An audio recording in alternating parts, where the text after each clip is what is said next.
Whew, where to begin? Okay. Hello. If you're new here, then hi, my name is Sive. This is my horse George. My other horse Theo is somewhere in the background. And if you're not new here, welcome back. This video is going to be a little bit different, kind of a bit more vulnerable and real, I guess.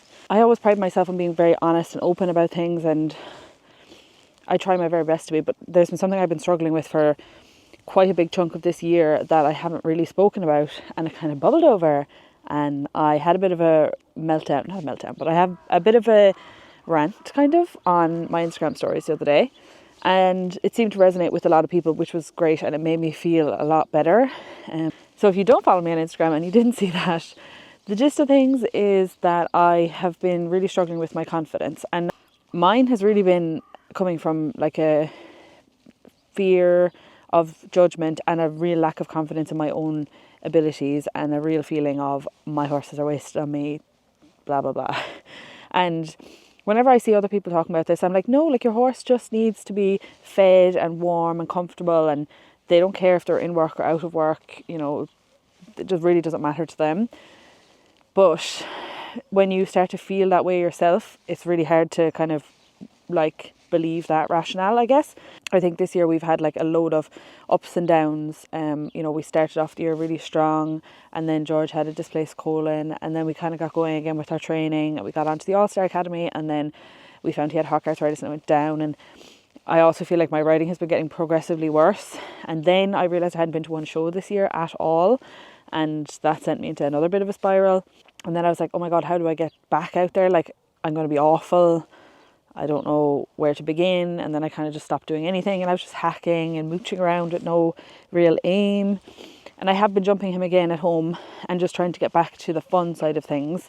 And he's been jumping really well, but I'm still really struggling with just not feeling good enough for my horses, basically, and not wanting everyone to be watching me. And I think, to be honest, like, this isn't like blanketing the whole group, but in show jumping here in Ireland, there's a lot of like negativity and a lot of judgmental people. Not everyone, like there's so many amazing amateur riders that I've met, but there are a lot of people who are in a little bit like look down their nose at you, and so you just feel like if you made any mistake, they're like judging you. But then also I've had a lot of lessons this year, and when I've been at the lessons, people have been saying to me, if he was in more consistent work, or he has so much untapped potential, which he does, he has all the scope in the world, but he's just a really anxious, stressy horse, and he's all blah blah blah blah, blah, and his legs are going 90 and his brain's going 90.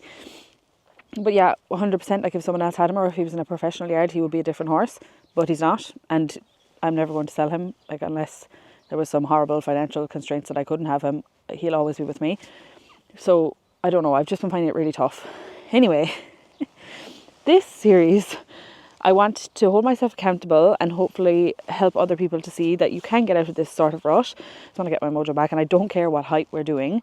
I just want to be back out and about and competing because we liked it, and just doing whatever it is that we want to enjoy without fear of what everyone else is thinking of me. I'll leave that there, because I feel like I'm just going to make this very depressing, and I want this to be positive and showing me trying to get my confidence back, and one ride at a time getting there. So today we're going to be doing a training session at home, going to be jumping a grid, which I will show you when we go down the yard. But I'm losing the light very fast, and I don't really like jumping in my arena under the floodlights because we don't have enough, it's not fully lit. So let's go. Theo, you'll be going second, so you can stay out for a little while longer. Can you tell that there's no shock in this fence, because he's literally just leaning on top of it. This is a wonderful start. My horses normally, they're both the easiest things in the world to catch. No, not today. Oh my god, like, look at this. The neck on his rug is open because Theo opened it, messing.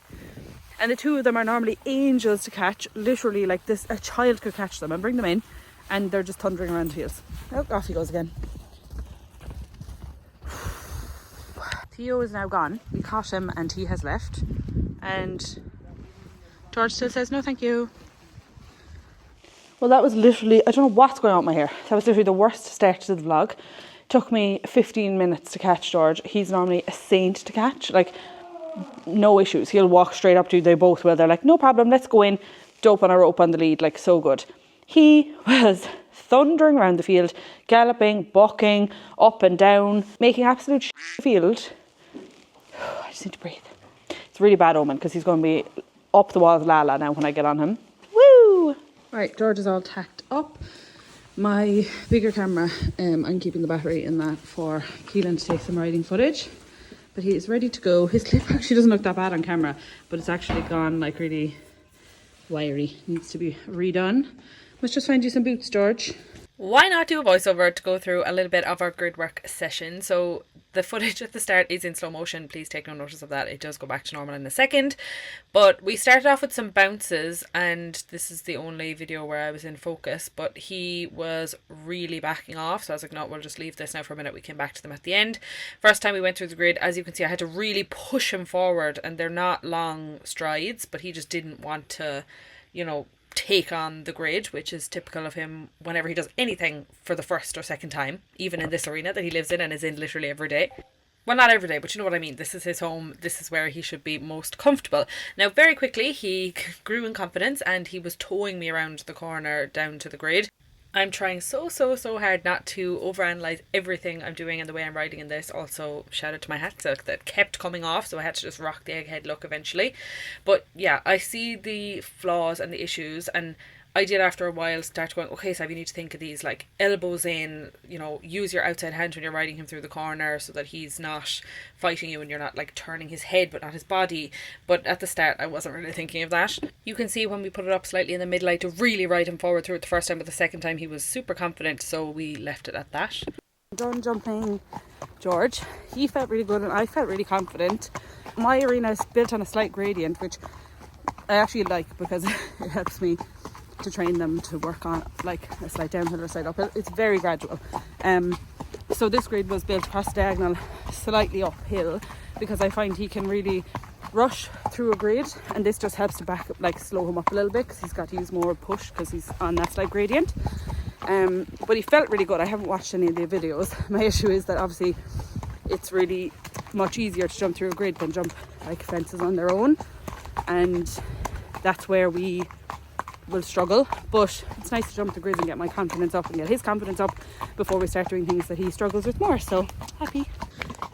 You're a good boy, George, and he loves his jumping. Loves his jumping. Oh, this is the entrance to our future home. I don't think I've shown this on here. I have a little TikTok. I'll leave the name of it here in case anyone's interested in house building stuff. What's it called? Building on the Farm, I think it's called. And I just post little updates. It is Theodore's turn. Just going to do some flat work with Theo today and some poles, and we'll leave the jumping because we're losing the light. So I might jump you tomorrow or the day after, Theo. Do you see my clip? Because he doesn't mind you clipping his face, but he hates you clipping up near his ears. So unfortunately, this is what my videos looked like from Theo. It got dark so fast. So instead, I'm going to show you some clips from when we went cross-country schooling like a week or so ago. This was what kind of really spiraled me into thinking my riding was horrific. Like by the end of this session, I just wanted to stop. I didn't want to keep going because I felt like I was riding so badly. And actually, when I watch it back, we didn't have too bad a rhythm here. We were going in a nice forward canter. He was fighting me a bit on the corners, but we were going in a nice forward canter. The fences were small, but we were getting in a good rhythm. And then it just kind of went downhill after this. I should have spent more time jumping these small fences and just popping around and getting him into a good rhythm, because I started to smother the canter basically, and it just went arseways and he started to get really sticky. And there was one show jumping fence in the arena, in the whole arena, and he actually stopped it, which you'll see in a minute, and that threw me completely. I was like, oh no, we're back to the stopping, blah blah blah, and my riding just went arseways. He will stop. Like if you aren't giving him that confidence, he does have it in him to throw in a stop. You need to be really there holding his hand, but I felt like he was feeling really good up until this point, so it threw me that he stopped kind of out of nowhere. I must have taken my leg off, but I didn't realise I had done it, and I started off feeling a bit annoyed at him, if I'm completely honest, because I was like, are we really going back to this? Like, do I have to almost drive him at every fence to get him to jump? Like, that shouldn't be the way it is. But then I was like, no, it must be something I'm doing. Like, someone else would probably make this look effortless. And yeah, throughout this entire session, I wasn't saying anything to anyone, but in my head I was spiraling and I was like, I just want to stop. Like, I don't want to do this anymore. And that's not a nice feeling to have, and no one was forcing me to do anything, but I was listening to a lot of outside opinions, even like Keelan saying jump this, and like if I didn't feel like jumping something, I shouldn't have jumped it. And that's where now, like, I'm going to draw the line. If I jump the same 6 small fences and we have an amazing fun time doing it, then that's what we will do. So Theo was quite fresh, quite strong, just really wanted to canter around, wanted me to be in a light seat and for him to just have a hoolie for himself, which is funny because normally he's so quiet, so chill, loves his flat work.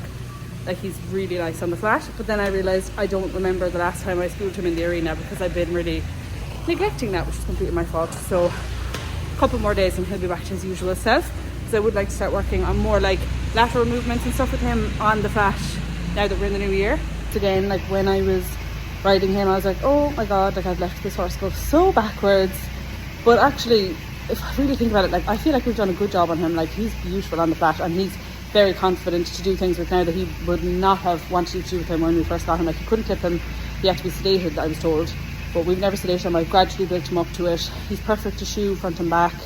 He is beautiful on the flat, so relaxed. You could not hack him in a group, now you can. So like loads of things like that he's way better at, but I forget all those things and think about all the things that he needs to do more of. Hello. This vlog has been filmed on my phone, my camera, this little camera, literally everything, whatever's in front of me I've just picked up and vlogged. But that is it. I hope you enjoyed my first video in the series, and there will be plenty more to come. I've booked into 3 lessons or like clinics on a Thursday evening, so if Keelan's able to come with me I will definitely film those, and if it's okay with the person I'm having the lesson with, because I just want to get consistent and get going now and keep going, because if I stop I'll stop. So I need to force myself to keep at it. Not force, do you know what I mean? Like, it's not even force myself, I want to do it, I'm like freaking out about it a bit, so I need to make myself keep going. But yeah, if you enjoyed this video, if it resonates with you, make sure you give it a like and subscribe to my channel, and I'll be back hopefully next week with the first lesson vlog.